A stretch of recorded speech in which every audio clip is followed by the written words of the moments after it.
Protection of colloid. Topic ये है protection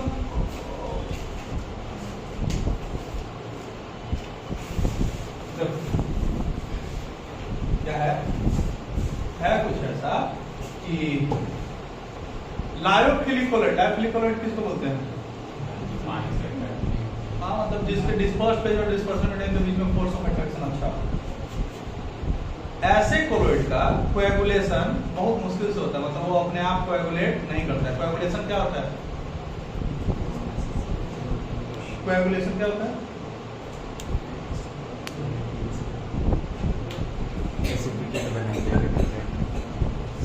coagulation lyophilic जो कोलॉइड होता है, लायोफिलिक जो कोलॉइड होता है उसमें क्या होता है? डिस्पर्स फेज के पार्टिकल्स और डिस्पर्सन मीडियम के पार्टिकल वो आपस में क्या होता है? बढ़िया से अटैच होता है, तो नीचे जाके नहीं बैठेगा। नीचे नहीं बैठेगा तो कोएगुलेशन नहीं होगा। मुंह उठाना है, घरे जाना है, अच्छा लगना है। और अगर लायोफोबिक कोलॉइड है, हम लोग पढ़े थे कि लायोफोबिक कोलॉइड अपने आप ये भी बनता नहीं है, उसको जबरदस्ती बनाना पड़ता है। तो जबरदस्ती बनाएंगे तो फिर वो रहेगा अनस्टेबल, कहाँ जाके बैठ जाएगा? नीचे, कोएगुलेशन हो जाएगा। तो इस कोएगुलेशन से बचाने के लिए लायोफोबिक कोलॉइड के ऊपर लायोफिलिक कोलॉइड को अटैच करवाया जाता है, एडजॉर्ब करवाया जाता है, और इसी प्रोसेस को हम लोग क्या बोलते हैं? Protection of colloid. The process of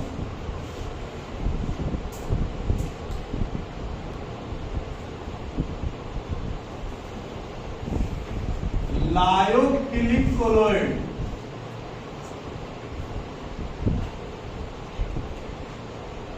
on the surface of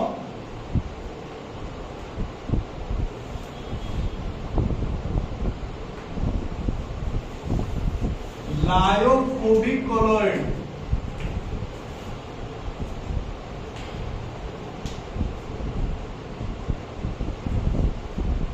to prevent it from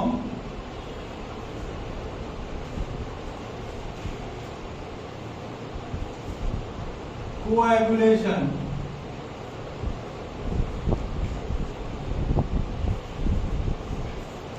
is known as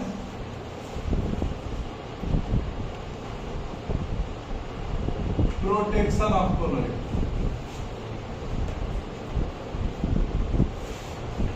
lyophobic colloid के ऊपर लायोफिलिक कोलॉइड के पार्टिकल्स के जाके एडजॉर्ब हो जाना, ताकि उससे क्या बचाया जा सके? कोएगुलेशन से बचाया जा सके, मतलब नीचे बैठने से बचाया जा सके। इसी को हम लोग क्या बोलते हैं? Protection of colloid. कहना करते हैं, बता देना कि खूनमा जो होता है, खून का जो पॉलिथीन का बोतल होता है, उसमें तनी मनी लिक्विड नहीं रहता है। तो जो तनी मनी लिक्विड रहता है ना, वो होता है क्या? लायोफोबिक कोलॉइड के ऊपर किसको एडजस्ट हो जाना? लायोफिलिक कोलॉइड को। काहेला? ताकि कोएगुलेशन से बचा। एग्जांपल देते हैं,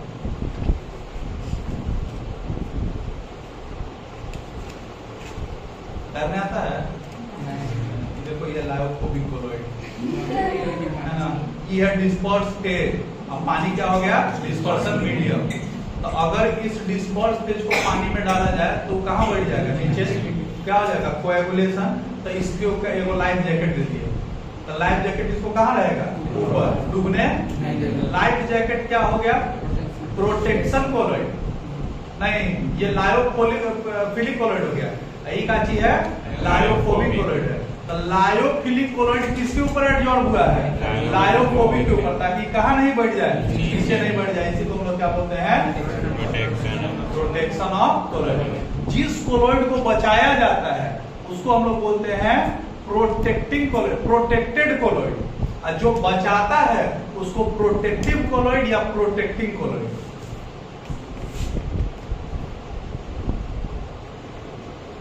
एक है प्रोटेक्टेड कोलॉइड किसको बचाया जा रहा है?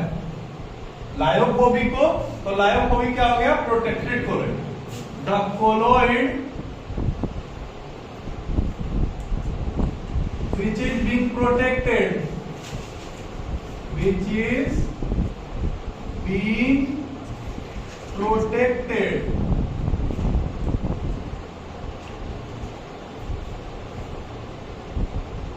from being coagulation, from being coagulated, not coagulated,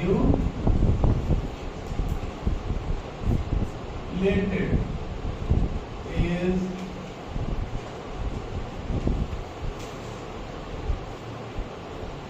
known as protected colloid। और दूसरा होता है protecting colloid. Protecting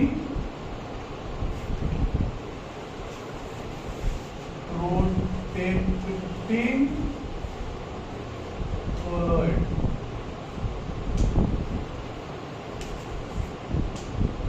the colloid which protects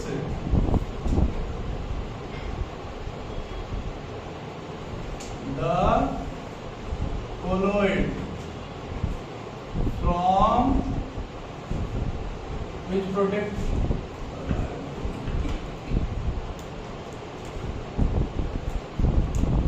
और यहां लिखो lyophilic.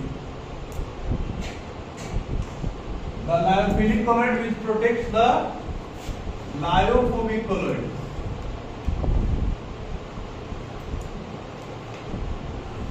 from being coagulated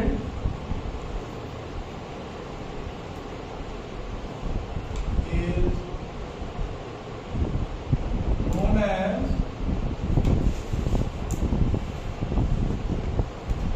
protecting colloid or protective colloid।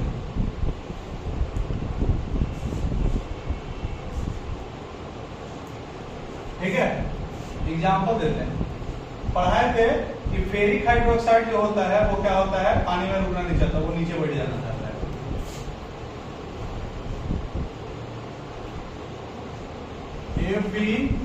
FeOH3 ये कैसा कोलॉइड है? लायोफोबिक कोलॉइड है। क्या है? लायोफोबिक कोलॉइड है।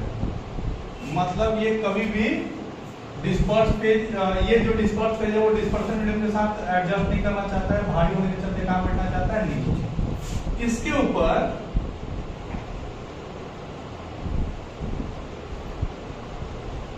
सटा हुआ एकदम रहेगा। इसके ऊपर गेलाटिन, जो गेलाटिन है वो कैसा है? लायोफिलिक है। ठीक है, ये लायोफिलिक है, ये जो पानी में आराम से मिल सकता है। तो अब हमको मतलब किससे नहीं है? आयरन हाइड्रोक्साइड से नहीं है। अब हमको मतलब किससे है? नहीं, जैसे आजकल वो सुना ना, गाड़ी के ऊपर टेफ्लॉन का लेयर चढ़ता है, या गाड़ी के ऊपर वो काची पेपर गिराता है, चिपका देता है, काची को बोलते हैं। नहीं, रैपिंग, गाड़ी का रैपिंग वगैरह होता है। तो अगर स्क्रैच लगेगा तो कहाँ रहेगा? गाड़ी के ऊपर, लेयर के ऊपर। तो अब हमको गाड़ी के इसके लेयर से मतलब नहीं, आयरन हाइड्रोक्साइड के लेयर से मतलब नहीं, मतलब किससे है? गेलाटिन के लेयर से। गेलाटिन का लेयर कहाँ रहेगा? पानी में। और ये किसको पकड़े हुए है? किसको पकड़े हुए? आयरन हाइड्रोक्साइड को। तब आयरन हाइड्रोक्साइड भी कहाँ रहेगा? पानी में, वो नीचे नहीं बैठेगा, इसका कोएगुलेशन नहीं होगा। नहीं, फिल्म नहीं देते थे, कौन था अभी आया था 2 साल पहले, शाहरुख खान का।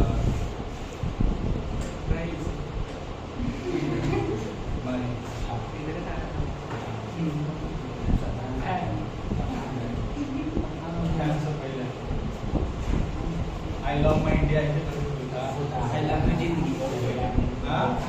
दिलवाले नहीं, दिलवाले के बाद डियर जिंदगी, डियर जिंदगी के पार अरे काची ना मतलब वो मजाक नहीं अपनी था हैरी मेट से जा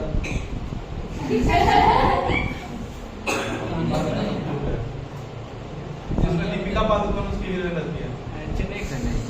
happy new year. Happy new year. तो हैप्पी न्यू ईयर में देखते हो कि वो काम करते रहता है, मतलब डांस करते रहता है, अचानक से सिक्स टूट जाता है, नीचे गिरता है। शाहरुख खान हो गया काची लायोफिलिक कोलॉइड। अब वो जो लइवा को धैर्य रहता है वो काची रहता है लायोफोबिक कोलॉइड। अगर नहीं धरेगा तो कहां जाएगा? नीचे। अब उस लायोफिलिक कोलॉइड को कौन पकड़े हुए है? पानी। उसमें पानी कौन रहता है? रॉड। शाहरुख खान किसको पकड़े हुए हैं? रॉड को। शाहरुख खान क्या हो गया? Lyophilic colloid. किसको पकड़े हुए हैं? पानी को। पानी क्या हो गया? Dispersion medium. ऊ किसको पकड़े हुए है? लइवा को। लइवा का चीज हो गया लायोफोबिक कोलॉइड। छोड़ देंगे तो कहां जाएगा? नहीं। ये टॉपिक समझ में आ गया? फिर एक टॉपिक एक आता है गोल्ड नंबर। टॉपिक क्या आता है? Gold number.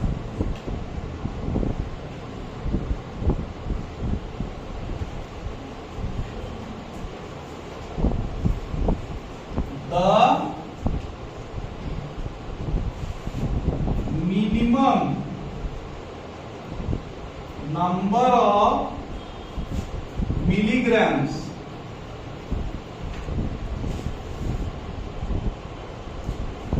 of lyophilic colloid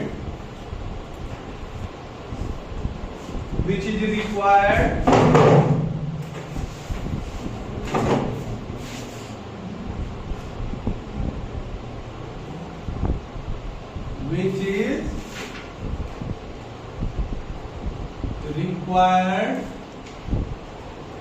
to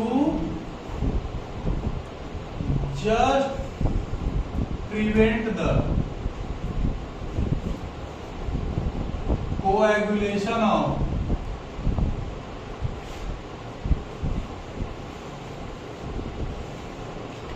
(10 ml colloidal solid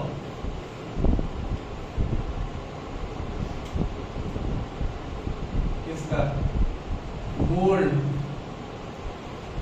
by the addition of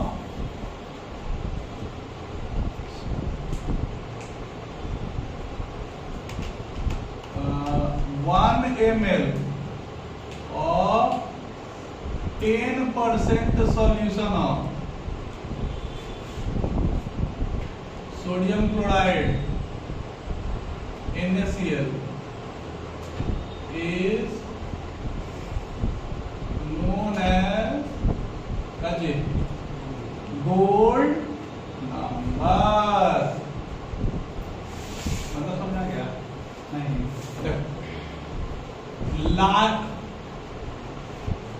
अरे नहीं, लायोफोबिक नहीं होगा, lyophilic.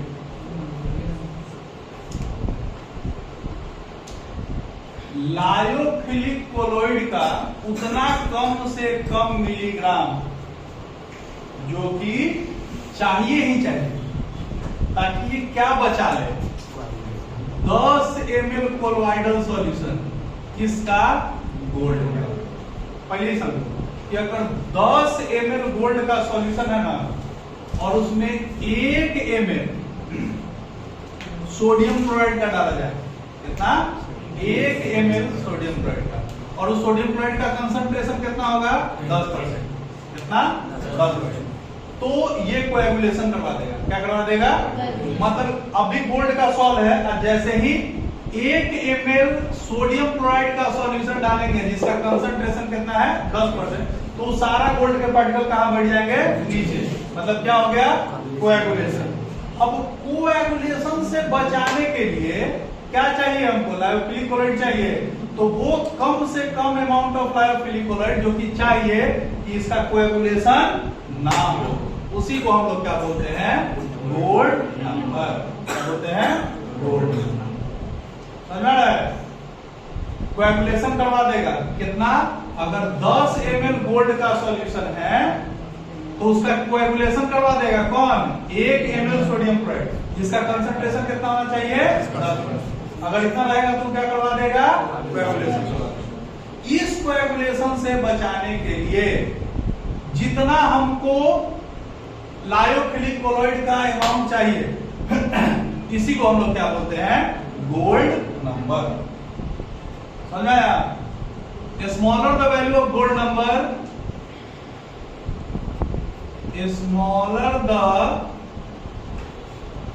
Value of gold number, greater will have its protecting power.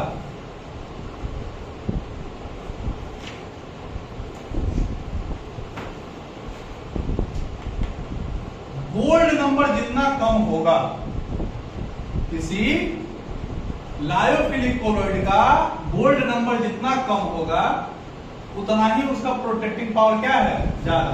मतलब कम में ऐड किए और वो क्या कर दिया, बचा दिया, मतलब उसका प्रोटेक्टिंग पावर क्या है, ज्यादा।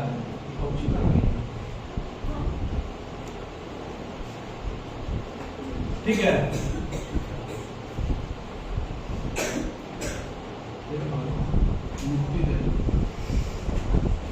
एक और आता है कॉनगॉर्बिन नंबर, कॉनगॉर्बिन GOROBIN, कॉनगॉर्बिन की हो वह चीज है। देखो कॉनगॉर्बिन एक डाई आता है, इसका अपना एक कलर होता है, लेकिन जैसे ही उसमें हम लोग पोटेशियम क्लोराइड डालते हैं उसका कलर क्या हो जाता है, चेंज हो जाता है। क्या है उसका कोएगुलेशन हो जाता है। ठीक है। The minimum amount of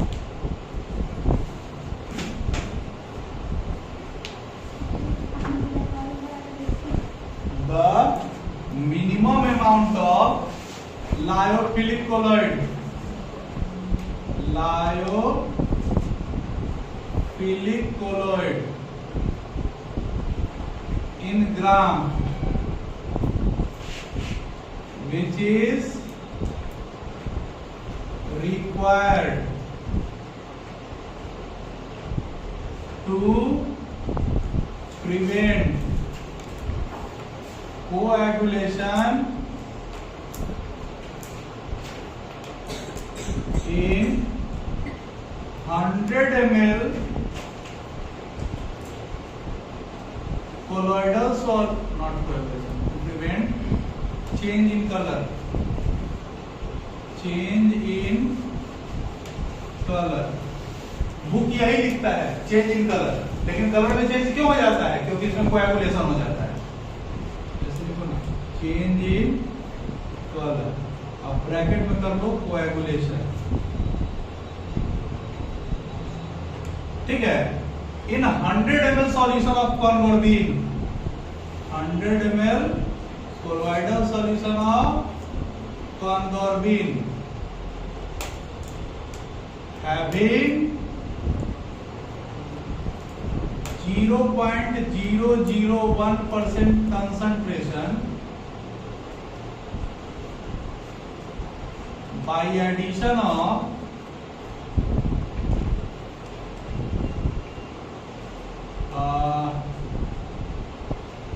0.16 equivalent mass of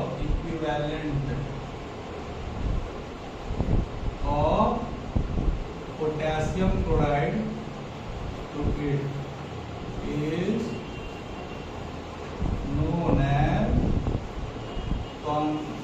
कॉनगॉर्बिन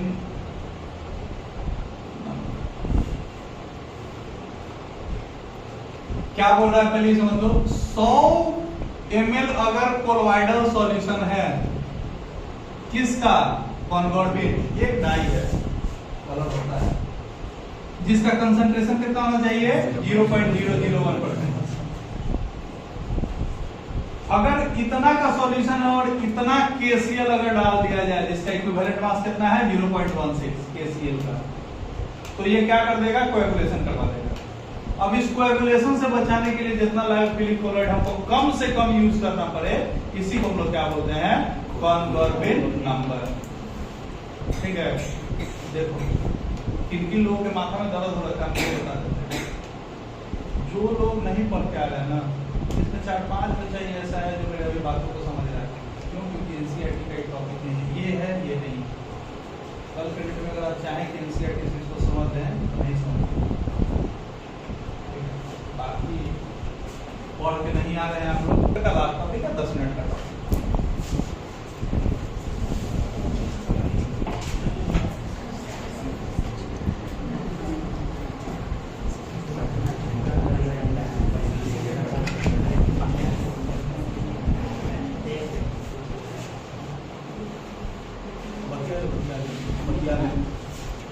Colloidal mixture of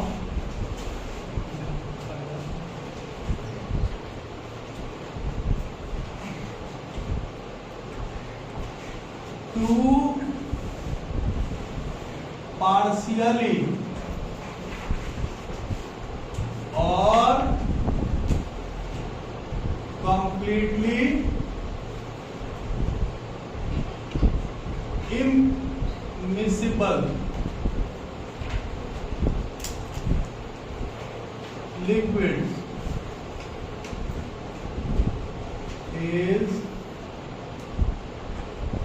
known as an emulsion।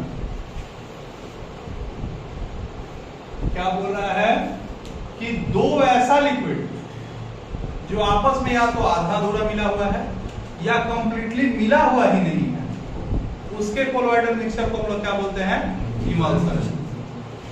जैसे तेल पानी मिला हुआ नहीं है, दूध में मिला हुआ है, दूध में क्या मिला हुआ है? मक्खन और मतलब मलाई और पानी, मतलब क्या फैट और वाटर, ठीक है। It is of two types, it is of two types. पहला water in oil emulsion,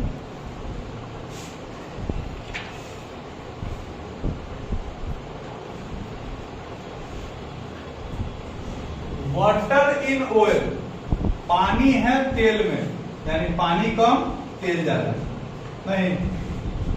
N emulsion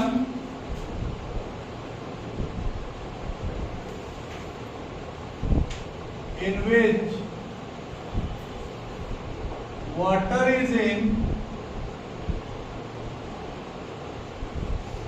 dispersed phase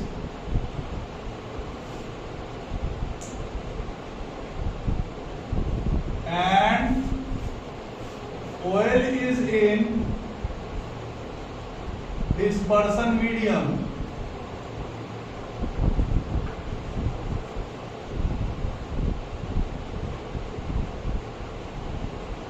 is known as water in oil emulsion।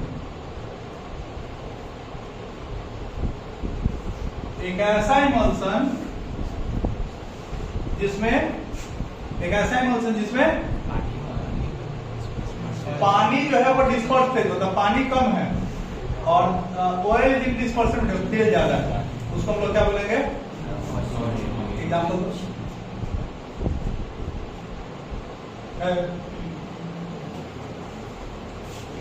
बोलो, अब बोलो ना, अरे भाई बोलो। बटर, बटर, घी नहीं, बटर। तेल, पहले पूरा तेल गरम कर लो, पूरा तेल गरम करो, आप उसमें बटर का एक टुकड़ा डालो, देखोगे छन आएगा। घी डालोगे नहीं छन आएगा, लेकिन जब बटर आदमी डालता है तो छन आता है। क्यों? पानी। लेकिन ज्यादा क्या रहता है? तेल। कम क्या रहता है? समझा गया? दूसरा oil in water emulsion, oil in water emulsion, O/W। An emulsion in which water is in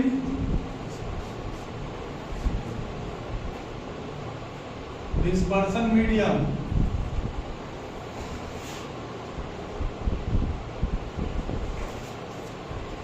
and oil is in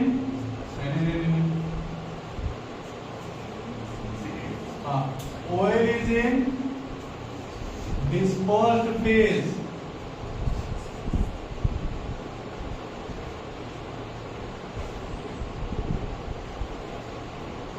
is known as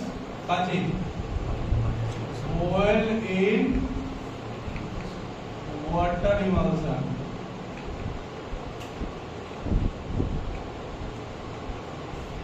जैसे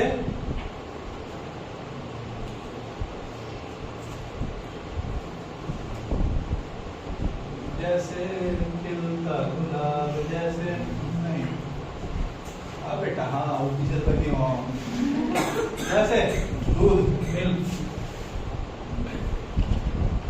अगर 1 केजी दूध को गर्म किया जाए पूरा पानी उसमें से निकाल दिया जाए तो कितना खोआ बचेगा? 1.5 किलो कितना 100 ग्राम। तो उसमें 100 ग्राम में क्या हुआ? ऑयल हुआ। खोआ मतलब तो जितने 900 ग्राम का किया पानी तो ऑयल हो गया किसमें? डिस्पर्स फेज में। अच्छा हेंगती कर देते हो रही से तो मक्खन कहा जाता है ऊपर। मक्खन मतलब क्या? तेल क्रीम जिसको कहते हो। तो ज्यादा कौन होता है? पानी। और तो मक्खन क्या होता है या जिसको क्रीम कहते हैं वो क्या होता है? कम। ऑयल हो गया डिस्पर्सन मीडियम में, तेल हो गया डिस्पर्स फेज में, वो क्या कहलाएगा? Oil in water. ठीक है। कैसे पता करेंगे कि कैसे? आप अभी क्या बोल रहे हैं? ऑयल हो गया डिस्पर्सन मीडियम, तेल हो गया डिस्पर्सन फेज। वाटर हो गया डिस्पर्सन मीडियम में, ऑयल हो गया डिस्पर्सन फेज में। नहीं, उसको लोग क्या बोलेंगे?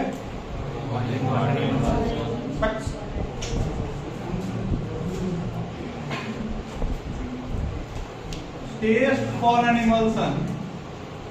Test for an emulsion.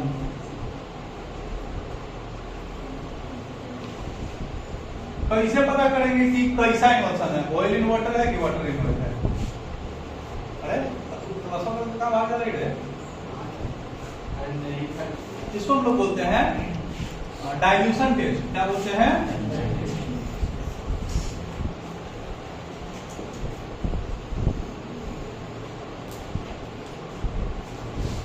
पानी डालो, कोई भी इमल्सन है उसमें पानी डालो।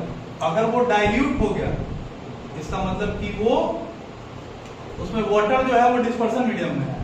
और अगर वो सेपरेट लेयर बना दिया मतलब वाटर जो है वो डिस्पर्स फेज में है। When an emulsion is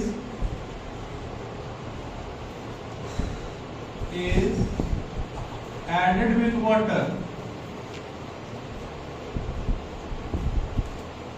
and if it gets diluted, dilute कब हो जाएगा? पानी मिला है, पानी डाले हैं और डाइल्यूट हो गया, इसका मतलब कि उसमें पानी पहले से क्या था? ज्यादा था, diluted. Then it is oil in water emulsion. Oil कम है और वाटर ज्यादा है। And if it forms a separate layer, then it is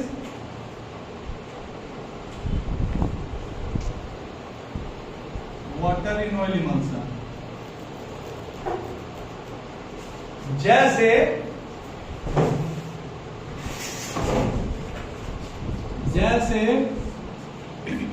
अगर दूध है, दूध में पानी डालेंगे तो ये क्या हो जाएगा? और पतला हो जाएगा। मतलब क्या हो गया? डाइल्यूटेड हो गया। तो दूध क्या है? ऑयल इन वाटर है ना। लेकिन अगर वाटर में पानी डालेंगे तो ये एक अलग सा लेयर बनाएगा, सेपरेट लेयर। इसका मतलब कि काची है, वाटर इन ऑयल है। समझ में क्या? दूसरा आता है dye test. Dye, if oil soluble dye, oil soluble dye is added,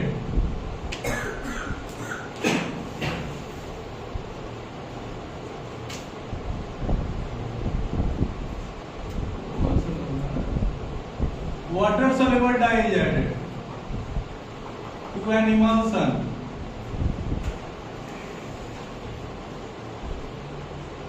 and it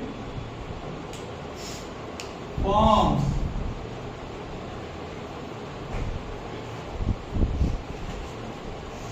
a small patch, then it is water in oil emulsion. And if the complete background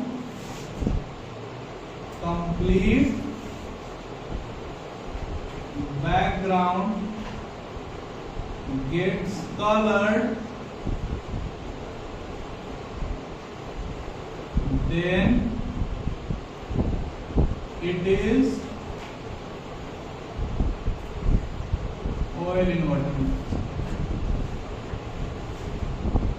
घर पे जाना, सरसों तेल लेना, उसमें पानी होता है, क्योंकि जब तेल पेरा जाता है ना तो उसमें पानी थोड़ा बहुत मिलाया ही जाता है, उसके बिना तेल नहीं निकलेगा, थोड़ा सा मिलाया जाता है।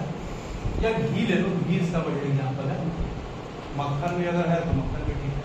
उसमें करो क्या कि मोहन का जादू रंग लेके जाना और थोड़ा सा डाल देना, तो देखो कि जहाँ डालोगे वही रहेगा, मिलेगा नहीं। बाद में चाहो तो उसको छान के हटा भी दोगे, लेकिन जब पानी में वो डालोगे तो देखो पूरा का पूरा कलर में। तो अगर कंप्लीट कलर मतलब पूरा का पूरा बैकग्राउंड कलर हो गया, इसका मतलब कि उसमें पानी जाता है, और अगर छोटा छोटा पैच आ रहा है तो इसका मतलब कि उसमें तेल जाता है। ठीक है। तीसरा आता है कौन, conductivity test.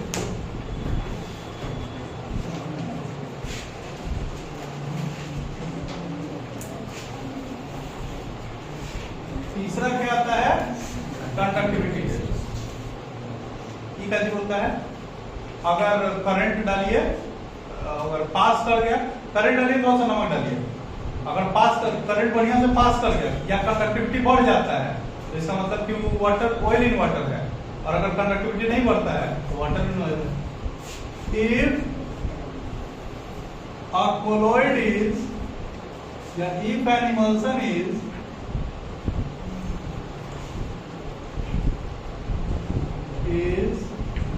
added with NaCl and its conductivity increases,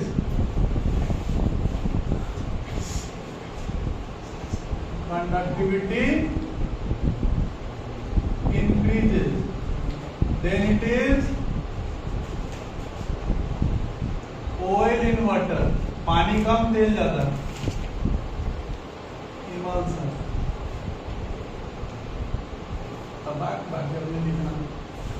और अगर डालने के बाद कंडक्टिविटी नहीं बढ़ रहा है, इसका मतलब कि वो क्या है, वाटर इन ऑयल है, पानी कम है तेल ज्यादा है। ठीक है, ये हो गया। फिर एक टॉपिक आओ, emulsification.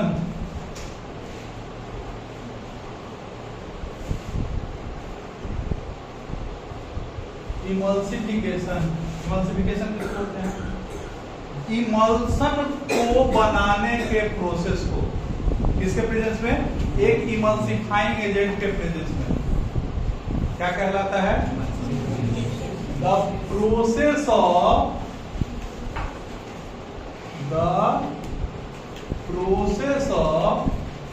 making an emulsion, making an emulsion in the presence of an emulsifying agent.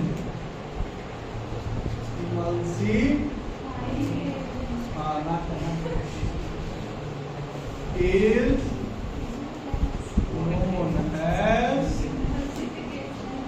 बहुत बड़े emulsification.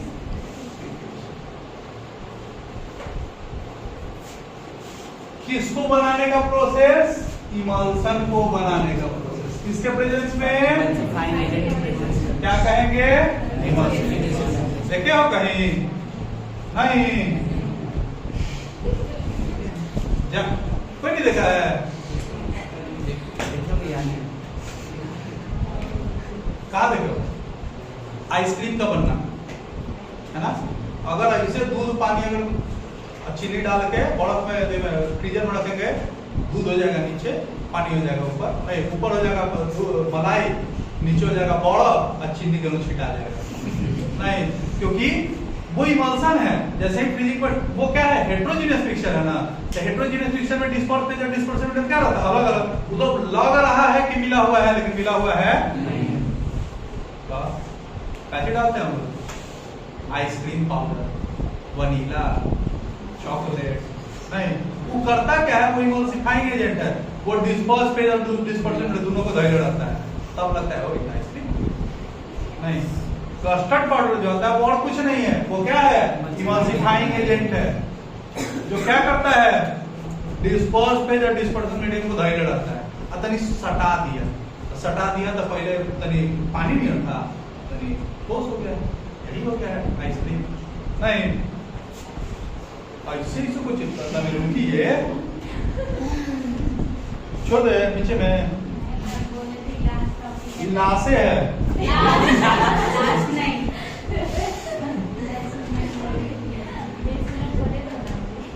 Emulsifying agent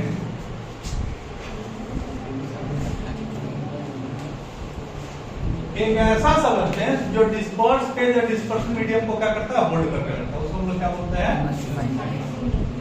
A substance which holds dispersed phase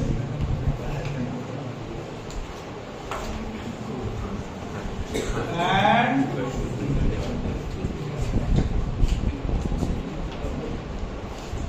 dispersion medium is known as emulsifying agent.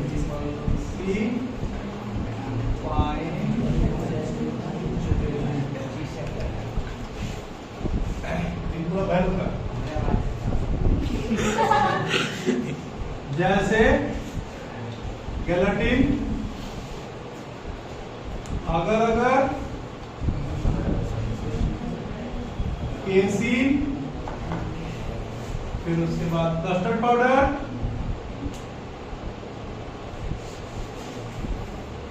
कुछ lyophilic colloid भी,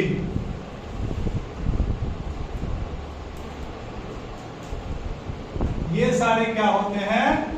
emulsifying agent होता है। ठीक है? अच्छा, खलनमा director emulsion, Asian contractor emulsion आता है ना, दिमाग इमल्सन है। इमल्सन है मतलब तेल पानी को यूं मिलना नहीं चाहता है, तो वो आता है इमल्सिफाइंग एजेंट। स्पिरिट हो सकता है या थिनर हो सकता है। वो करता क्या है? दोनों को धैर्य रहता है, दीवारों को धैर्य रहता है, पेंटवा का धैर्य रहता है। देखो प्रचार है तो वो इसको ज्यादा बेहतर देखोगे ना कि दीवार कोई सा तुम कस कर मुचले रहेगा और पेटवा कोई सा धैर्य रहेगा, वो गीला ही रहेगा लेकिन बाहर नहीं निकलेगा। वो एक लेयर होता है, टेफ्लॉन का लेयर या जिसका हम नहीं पता, लेकिन वो क्या करता है? लगेगा कि उसके ऊपर चिपका हुआ है, लेकिन काम कर जिस दिन वो अंदर का उसका हाथ ऐसे छूटा, पेट भड़बड़ा के नीचे नहीं, कब छूटेगा? जब उसको बार बार डैम्प होता रहेगा ना तो काम करना बंद कर देता है, पेट नीचे झड़ जाता है। नहीं, फिर एक काम कैसे करता है? दो तरीका इसके काम करने का समझा देते हैं। इसके काम करने का पहला तरीका क्या है, ये डिस्पर्स फेज है और दो लिक्विड है, तो इन दोनों लिक्विड के बीच में हेटेड नेचर है, मतलब दोनों एक दूसरे को पसंद नहीं करते, तो इन दोनों के बीच में ये ब्रिज करना है ना। ये जहां डिस्पर्स फेज और डिस्पर्सन मीडियम का पार्टिकल टकराने वाला है ना, वो बीच में जाके खड़ा हो जाएगा। इन्हों से बात याद है क्या? दोनों को धैर्य, तो ये क्या होता है, एक काम। दूसरा क्या करता है कि दोनों के बीच में टेंशन ढेर हो गया है, इस टेंशन को हम लोग क्या बोलते हैं, सरफेस टेंशन। इस सरफेस टेंशन को कम कर देता है, सरफेस टेंशन कम कर देता है तो दोनों पार्टिकल एक दूसरे में क्या हो जाएगा, मर्ज कर जाएगा, मर्ज कर देगा। कोलॉइड नेचर का, इमल्सन नेचर का उतना मतलब खराब नेचर का नहीं है, आपस में एक दूसरे में थोड़ा सा मिल गया है, तो इस तरीके से तो दोनों में से कोई भी इसके लिए फेनोमेना यूज होता है, इसको फॉर्म एक दिन लिखा है।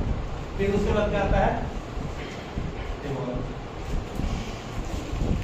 डीमल्सिफिकेशन।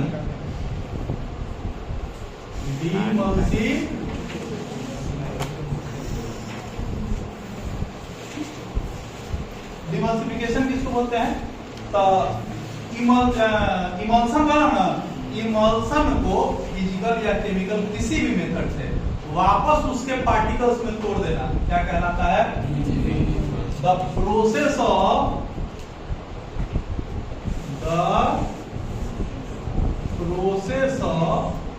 Converting an emulsion into its particles is known as demulsification.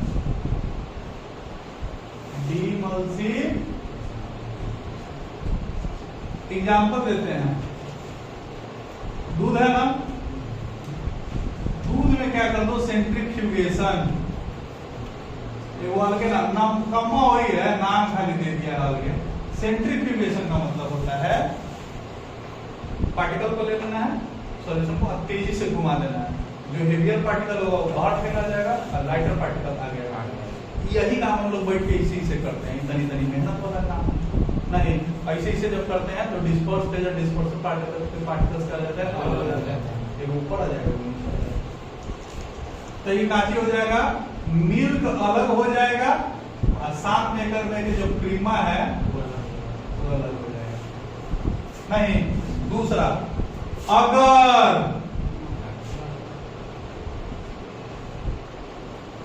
Water है डिस्पर्सन मीडियम में, वाटर है देन उसको खांसी जेन्युइन होती है। If water is if then by using dehydrating agent,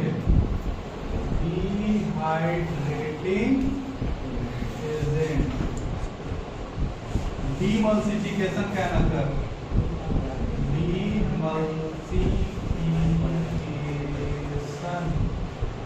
can dehydrating agent का मतलब एक ऐसा सब्सटेंस है जो पानी को क्या कर ले, एब्जॉर्ब कर ले, तुरंत डिमल्सिफिकेशन हो जाएगा। क्या है, क्या है कि पानी उसको होल्ड कर रखा है, पानी नहीं रहेगा, सारा बैठ जाएगा, क्या नहीं नीचे नहीं